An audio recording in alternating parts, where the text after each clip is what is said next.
And in Thailand, more restrictions kick in today as the country battles a resurgent wave of the coronavirus. The government's COVID-19 task force has declared 28 provinces high-risk zones, allowing provincial governors to implement tightened measures in these areas. Prime Minister Prayut Chan-ocha is expected to meet the task force this afternoon to discuss more steps in their fight against the virus.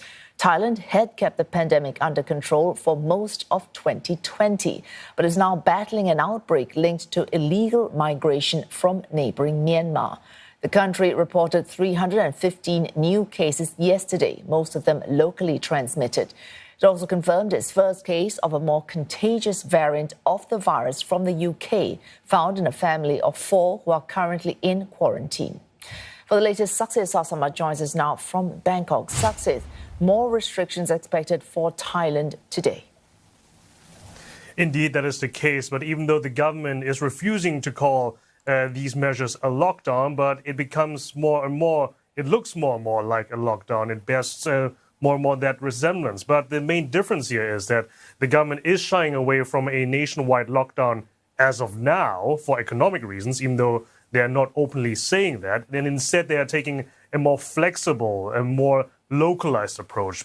For example, one of these measures is by declaring these 28 provinces, a third of the country, as high-risk zones. That includes Bangkok and also the surrounding provinces, but that also includes neighboring provinces that haven't had reported a local COVID-19 case. Now, these 28 provinces are now under heightened measures, under heightened restrictions, but those are individually depending on the provincial governors, whether or not they can have more restrictions, like, for example, the closure of certain localities or other measures. That depends on the provincial governors themselves. But before that, even though the ministries and agencies have already introduced these certain measures, for example, all the schools in Bangkok, they have been switching to online-only classes, as well as the universities. The malls, nationwide, they already are going to close 1 hour earlier than that. So that is the measure, the situation that we are facing right now in Thailand. But depending on how the virus will evolve, of course, there could be more restrictions coming down the line. Saksit, speaking of how the virus might evolve, what we do have, as we just mentioned, are numbers. So, for example, yesterday, 315 new cases. But if you could put that into context for us, explain how the virus outbreak is growing in Thailand and why authorities might consider the situation to be not under control.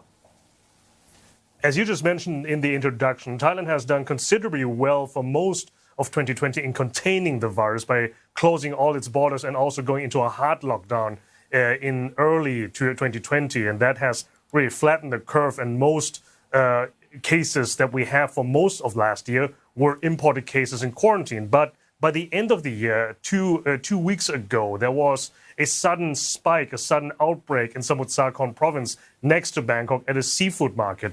And authorities are blaming illegal migrants from Myanmar that are being employed in the local fishing industry there for the cause of this outbreak. Now, there is now the majority of these cases are now spreading all across the country, even though not at the same rate, not at the same amount. But nevertheless, authorities are still seeing some control there. They're still confident that they can control this by and also avoiding a lockdown at the same time. As we earlier mentioned, there are some huge economic ramifications for Thailand that is already being battered by the previous lockdown measures by closing all borders. And that's why also with almost virtually no tourists coming here to Thailand as well. But at the moment, it really looks like that there is a spike, and the spike could continue, especially with all the tourists, domestic tourists coming back from their New Year's holiday. And now we also have to keep in mind that the state of emergency is still in place